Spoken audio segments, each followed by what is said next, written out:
tells me once that happens, then you wish they were young again.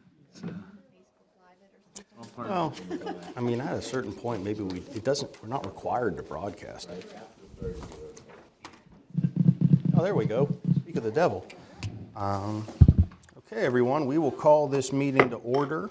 Before we get to our regular agenda, I believe we have an introduction at the library. If you would like to come to the microphone, please. Thank you. Thank you for giving us a few moments so I can introduce our new youth services librarian. She comes to us all the way from Wisconsin, where she received her master's degree in library and information sciences from the University of Wisconsin-Madison. Her name is Sydney Anderson, and I will let her speak here shortly. But just some background on her. Let's see. Sydney has prior library experience in public libraries spanning Kansas, Wisconsin, and North Carolina. She is always up for an adventure and often enjoys time in nature. You will often find her watching live animal cams, which she keeps on in the background while she plans fun programs for the community. Among her other interests, Sydney plays the cello, loves board games, and enjoys creative writing as a hobby. Most importantly, Sydney has a passion for building community, and we feel that she embodied the library's mission to inspire ideas, enrich lives, and create lifelong opportunities for learning, literacy, and enjoyment. Without further ado, I would like to introduce Sydney Anderson and let her tell you about some of the fun things she has planned for the future of the library. Hi, thank you for the introduction, Kat. As she said, I'm Sydney Anderson, joining you guys from all the way from Wisconsin. And I kind of joined right in the middle of summer reading here, which was a very exciting time to join the library. We've done a ton of programming, even just in the short time I've been here. Most notably, we brought in a little pet pigeon to learn about messenger pigeons from like World War II. There was a very cool, informative session. We also got to touch the pigeon. It tried to bite Kat.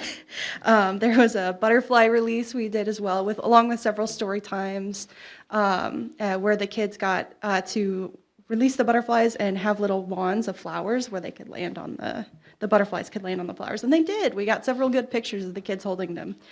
And we had a program called The Wonders of Wildlife with the zoo, where they brought in some live animals for the kids to learn about. We've done a bunch of story times. We've been doing preschool story times and also had a recurring baby story time, as well as the Dog Reading Pals program, where they bring in therapy dogs for the kids to read for. As well as there was the puppet show, Kids on the Block, that also came to visit the library. And that's not also mentioning the summer reading party that actually had over 200 people attend. It was a very exciting time. The kids had a blast.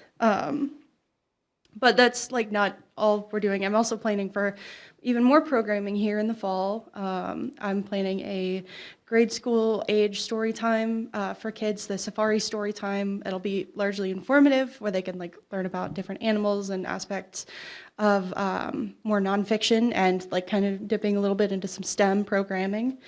I'm also looking to do some more tween programs, so in between youth and teen, writing programs, looking to do more teen programming, art-related things. And we also have some toddler time. We have a toddler story time series coming up here in September that should be pretty fun. And I also wanted to talk about one of the really successful passive programming I've had some success with is I set a mailbox outside of my office, as well as some letters that kids can write a letter to a librarian.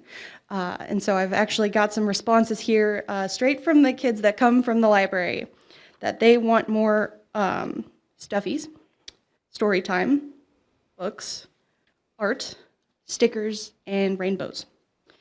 What they love about the library are stuffies, toys.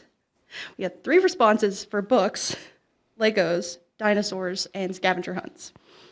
And it's been really successful, and I'm just looking forward to seeing what the community has that they want to see, and I'm hoping that I can bring even more programming and build a better community with the Kat's help. So just feel free to stop on by, say hi. I'll be in the library. So thank you guys. That's awesome. Thank you so much. Thank you. Absolutely. So thank you to Kat and to Sydney. That brings us to our regular agenda. Can I have a roll call, please? Mrs. Ling, Present. Mr. Lemak, Mr. Dice, Here. Mr. Diakopoulos, Here. Mr. McKenna, Mr. Olszewski, Mr. Stepanovich, Here. Mayor Sinan. Please rise for the Pledge of Allegiance. I Pledge allegiance to the flag of the United States of America and to the republic for which it stands, one nation, under God, indivisible, with liberty and justice for all. Okay. Mr. Nestico, any unlisted amendments this evening? No, we have no unlisted amendments for this evening. That brings us to our consent calendar items. Any questions about the minutes? Hearing none, can I have a motion? Motion to accept, approve the consent calendar items. Second. Thank you, Carl and Mrs. Ling. All those in favor, please say aye. Aye. Aye. Opposed? Okay, we approve the minutes unanimously. That brings us to comments by the mayor. Thanks, Mr. Dice. Start off with, this is our big concert in the park this weekend, August 9th, Saturday from 4 p.m. to dusk. There's food, games, live music, and fireworks. The groups are Landline Bluegrass, Louis Castle and Unleashed, and the Needs Hotel Band. Next, it's Tuesdays at Townsend. I think we only have one left here on August 19th. The Adorables, Cousins, Maine Lobster, and Devout Brewing are the food. It's at Townsend Park from 6:30 to 8:30 on August 19th. The Murraysville Farmers Markets are still on Thursday from 3 to 7 down at the Fire Department Field, Murraysville Fire Department. Live music, weekly food trucks, local vendors, and more. There's going to be an American Red Cross blood drive on Thursday, September 11th from 10 a.m. to 3 p.m. at the Murraysville Community Center. Our Public Works is looking for a full-time skilled laborer. You can get the information at www.murraysville.com. The municipality is an equal opportunity employer and does not discriminate in its recruitment or employment on the basis of race, religion, age, sex or sexual preference, political affiliation, or handicap. Lastly, we have a vacancy in Code Enforcement Board of Appeals. The Council of the Municipality of Murraysville invites citizens interested in appointment to the Murraysville Code Enforcement Board of Appeals. It's a 5-year term to submit a letter of interest, application, and/or resume. For more information, please go to the website. Please submit completed application revenue to Michael Nestigo, Chief Administrator, Municipality of Murraysville, 4100 Sardis Road, Murraysville, PA 15668. And that completes my announcement. Okay, thank you very much, Mayor. Comments by the Chief Administrator, Mr. Nestico? Sure, I'll just add a few. As we know, the National Night Out was canceled last night due to a police matter. And we want to just reassure the community, while we can't share many details of the incident, the public is safe, but all of our resources were tied up through the police department and some of the surrounding departments. And so because of that, we didn't have the resources to be able to hold the event as we had planned. The officers and some of the equipment wouldn't have been available for the event. So in talks with the mayor and the police chief, we may look to reschedule that event. So we'll have some of those discussions here soon. The police were still working on finalizing the matter that they were dealing with yesterday. And so all of that said, the community is safe. The police department is doing a wonderful job for us, but they just unfortunately weren't able to hold the event yesterday as we had originally planned. And we're hoping that maybe we can do that sometime here in the near future. Otherwise, the paving project should be wrapping up soon. The work from the gas company that occurred on Old William Penn, the work is finished, but the road restoration is a couple weeks away. So the folks that have called and voiced frustration about that area, we are aware of the concerns, and we're hoping that the gas company will get in there and complete the restoration sometime relatively soon, but they did have a couple-week window where I think until they get back there. But otherwise, I think that's all for the last few weeks, and That's it for this evening. Thank you, and thank you very much for the comment regarding the night out. A lot of questions, obviously. Sure. Okay, that brings us to community input, where individuals can say whatever they like, so long as it's 3 minutes or less. Thank you, Virginia. Okay, we will start with Mr. William Ott, and please just state your name and address for the minutes, please. Thank you. My name's William Ott. I live at 127 Pheasant Run Drive, in Export. I'm talking concerning properties that I grew up in Murraysville. They're adjacent to Tar Hollow Extension on Old William Penn Highway. We've had those properties since 1947. We paid a heck of a lot of taxes in those years. The addresses are 4529, 4539, 4549, and 4559. I've had issues with sewage on 3 of them. If you look at, should I take this or? Oh, yeah, if you'd like to show something. He wants to show a document. Yeah. Sure, I can ask if they can project that.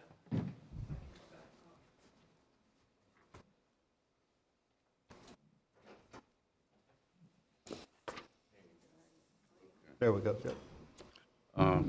Is there any way I can move this over? You can detach the mic if you want, it comes out. Yeah. Okay. Okay, I've been, If you slide this up here, then it'll be able to display, and she can zoom in as okay, close as possible, I guess. There. very good. Thank you. I actually hand dug the sewer line because my father thought I'd be a better football player at Franklin in 1969. Between then and the first flood, I purchased the building off of my father. I was flooded in 2003, 2007, 2012, with sewage coming up through the floor drains, backing up. In this last, June 6th, Export had terrific rains, and I was flooded again in my building with sewage. If you look at the next page with the pictures, that was my building on that date. And Mr. Kearns told me that on the Tar Hollow, the manhole cover never lifted. Well, I have 15 minutes of video of water shooting out of the manhole cover. Now that manhole cover is 9 feet above my check valve that FTMSA installed 15 years ago.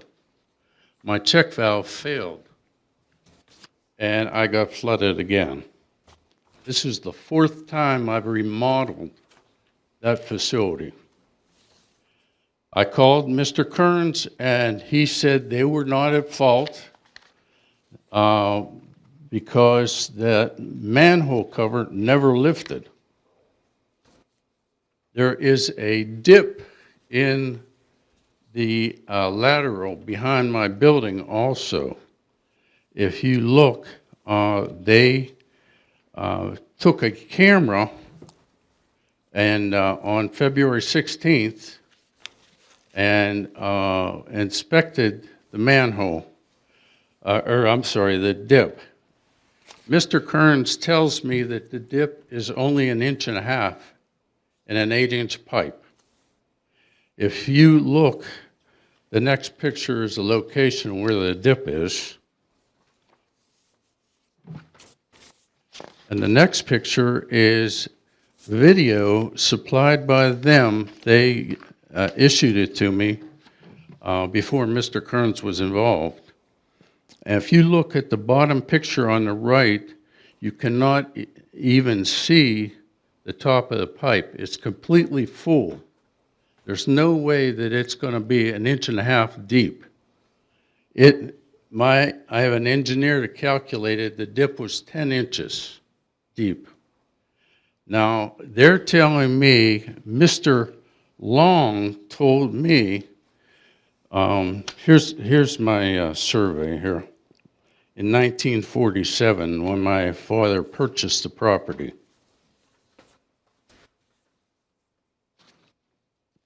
Mr. Long told me that there was a retaining wall that I built that sits on the sewer line that caused this dip, this 10-inch dip. Well, Mr. Ott, we're getting into 4 minutes, so if you could bring it to a conclusion, please. okay. Thank you, thank you. This dip, I lost my train of thought. I'm sorry. The wall is not even on the sewer line. Mr. Long said it was. If you look at the survey, there was two 6-inch pipes, cross-country gas lines that were in that location of the dip. And the sewer line was definitely above that. So they put the sewer line on a fill that originally had crossed the creek. The last thing I just received today was a bill from Mr. Kearns that is charging me for every person in that property. I have several renters in there. Most of them have main offices elsewhere. There's an attorney there that only is there maybe 4 hours out of the month, just meeting people in Murraysville. And Mr. Kearns wants to charge me for every person in that building. Now, I can't believe that he does this on every site in Murraysville. Thank you, Mr. Ott.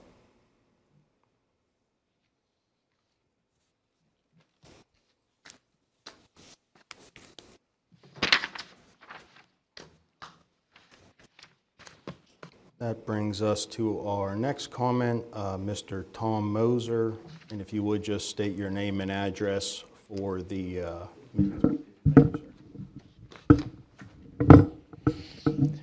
My name is Tom Moser, 4301 Bulltown Road, Murraysville. I've been working with Bill Ott probably for 20 years on these sewage problems. What I can't believe is that there's an identified problem of a dip that's being filled with sediment, causing problems. It's identified by FTMSA. They won't fix it. They turn around and, as a result of the rainstorms that we had in the beginning of June, it was flooded again, coming up through the sewage, through the sewer line, and then 4 inches of water throughout the basement of the property. He spent probably 3 weeks trying to get that squared away, and then there was another problem. We got it washed with the water line break. That was after the fact. But this letter today bothers me because it means that every property owner in Murraysville who has any type of office in their property could be subject to additional tap-in fees that go back, if you read the letter, 3 years. This is a fairly healthy claim that they're making. To me, it's basically foundless when they're sitting there with a problem that they identified themselves, and we've had to bring it to their attention multiple times that line is completely filled for 20 feet. So if it's an 8-inch line, 20 feet, it has to be much deeper than the 8 inches. It's got to be 10, 12 inches that the dip goes down and back up, and that line is completely not functioning, causing the issues.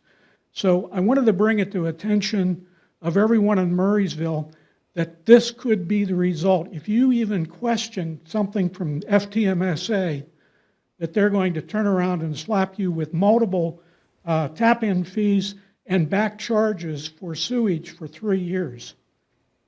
I don't think it's a good situation. So I appreciate all your attention, and thanks for listening. Thank you, sir.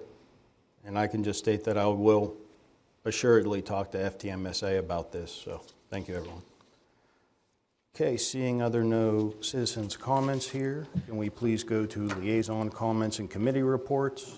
Carl, would you like to begin? The Parks and Recreation Foundation is going to be meeting after the concert in the park. We're an integral part of what's being discussed today, which is the disc golf, and we're certainly in favor of that. Oh, wonderful. As far as Medic One, that'll be the third Thursday of this month. Okay, awesome, thanks. Jamie? Planning Commission meets August 12th. I'm assuming we're still meeting on August 12th. That's right. With a hefty agenda. Yeah. Okay, Eli? Yeah, and the pension committee meets on Thursday, August 14th. Okay, wonderful. For FTMSA, I would just note we're obviously all aware of the project down at Logan's Ferry in Sardis. We plan for that to take about 3 to 4 months with the stoppages between 8 to 6 a.m. So everyone's aware, and I've just been trying to not go there. So moving on, we have no workshop items, but we do have an action item under 13A. Can I have a motion, please? Motion for renewal of the fiduciary liability insurance coverage with Chubb for the period September 1st, 2025 to August 31st, 2026. Thank you, Jamie and Eli. Mr. Nestica? Yes, and if I may, I did email council when I sent out the agenda and mentioned that we may pull this item from the agenda because it wasn't ready. Ultimately, the insurer got back to us and gave us the final figures. Again, this is a small policy. Last year's rate was $5,836. The policy went up to $6,163. This is for the pension fund, so it's paid out of the pension assets. So an increase of $327. So again, because of that, I kept it on the agenda and mentioned it to council president. So should council have any issue with this item, we can always bring it back for the next meeting. I did say that it wasn't going to be ready for tonight, but in fact it is. So if you're prepared to vote on it, it's a small item, and I think, and staff recommends approval of the insurance policy for the next year. Okay, council, questions, concerns? I think we should vote on it, but thoughts? Would agree. Okay, thank you, Eli. Hearing no questions or concerns, all those in favor, please say aye. Aye. Opposed? Okay, 13A is unanimous. Thank you, everyone. That brings us to 13B. Can I have a motion, please? Yeah, motion to authorize the advertisement of a public hearing for the 2026 to 2030 Capital Improvements Program on August 19th, 2025 at 7 p.m. with workshop immediately following the hearing. Second the motion. Eli and Carl. Obviously, this is just an advertisement. Any questions or concerns? Okay, all those in favor, please say aye. Aye. Opposed? All right, 13B is unanimous. Thank you. All right, If I may, Council Oh, President, I sorry. apologize, but the packets, Finance Director is putting together the packets, and they will be in council mailboxes rather soon, and when they are, I will notify everybody. That way you'll have your packet in advance of the hearing. So I'll let everybody know whenever those are finalized and printed. Awesome, thank you. That brings us to 13C. I got ahead of myself. That's the fun one. Can I have a motion, please? Motion to consider approval of a proposed disc golf course at Murraysville Community Park. Second. Thank you, Carl and Jamie. Mr. Nestica? Yeah, rather straightforward. If there are any questions, the Recreation Director is present and can answer questions, as could I. Mr. Dan Flanagan was here at the last meeting and gave the rough proposal. The question or the item on the agenda this evening is simply for approval of the course at MCP. What we will do is if it does receive approval from council, Following this meeting, we would then talk to the Parks and Rec Foundation, who we believe may fund a portion or all of the project. That is to be determined. If the municipality does have to share in the cost of the disc golf installation, then we would come back to council for approval of whatever that amount may be, because that was not budgeted for in this current year's budget. So right now, the approval, or the question, I guess, for council is, would you like to approve the disc golf course in the location at MCP that was discussed at the last meeting? And then if there is any additional cost for the municipality, we'll come back at a subsequent meeting to ask for consideration to approve that. Okay. Carly, would you like to say anything, or do you think that just sums it up? If you do, please come to the mic. Yeah. I think Michael summed it up. Yep. All right, wonderful. Do you have any specific project questions? Awesome. I just wanted to ask. Council, questions or concerns about the project? No, I just want to say one thing. Yeah. I told some of the council members, interestingly enough, it's odd how life works sometimes. My husband came home from work today, and he said they had a youth patient who had suffered an impact heart attack come in to be fitted with a life vest. And after getting off the life vest, or even partially while being on it, he said that the one activity that he could do was disc golf. Oh, wow. Isn't that funny? How that works, so. That's awesome. Yeah, it was kind of cool. Okay. No other questions or concerns? All those in favor, please say aye. Aye. Opposed? All right, 13C is unanimous. Thank you. That brings us to our engineering items. Can I have a motion for 15A? Motion to authorize advertisement of DPW-8-25, the MS4 Basin Project. I will second that. Thank you, Jamie and Eli. Mr. Nestico? Yes, the next two, this item and the next item are somewhat similar, titled a little bit differently, but both the same thing. They're both MS4 projects relating to stormwater. They're both basin projects. The first one is kind of a continuation from using last year's budget. It was a carryover into this year because we weren't able to get to the project at the end of last year. And then the next item on the agenda is essentially the same thing, another retrofit project for the basins.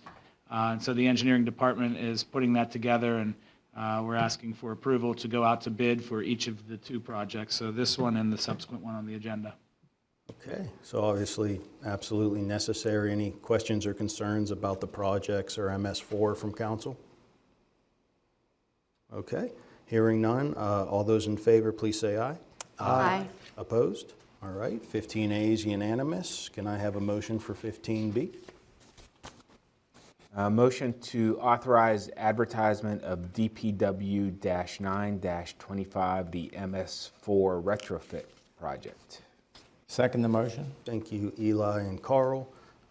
Michael, anything to add? No, and I didn't mention, but each of these items have an approved budget of $150,000, so that's the only other thing to add in. Okay. All right. Hearing no other questions or concerns, all those in favor, please say aye. Aye. Opposed? 15B is unanimous. Nothing under Public Works. Any old or new business from anyone this evening? I did just have a question. As far as the MS4 compliance goes, is there any projected dollar amount in order to keep us within compliance? I know every year, even though it's approved for 5 years, every year we have to meet new benchmarks. Meaning, do we have to contribute a certain amount of money to the project? Beyond this year, beyond what was budgeted, in order to be in compliance? I believe the answer to that is no, because all of it is mapped out in advance, so we know the amount of projects that need to be completed in order to remove sediment and conduct the work in compliance. So, no, there's, everything is budgeted for and planned for through the CIP, and nothing additional has to be added in, I guess.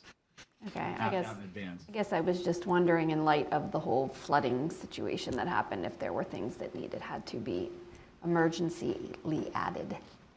Well, anything that has to be added in that regard isn't necessarily for MS4 compliance. It's just purely for our stormwater management. Okay, So I just kind of wanted to be separate, clear on that. Okay. not relating to a permit as much as it is just to maintaining our infrastructure. Okay, thank you. Okay. Any other questions? Thoughts? All right, no executive session, no action items. One more motion, please. Motion to adjourn. Second the motion. All those in favor, please say aye. Aye. We're adjourned. Thank you, everyone.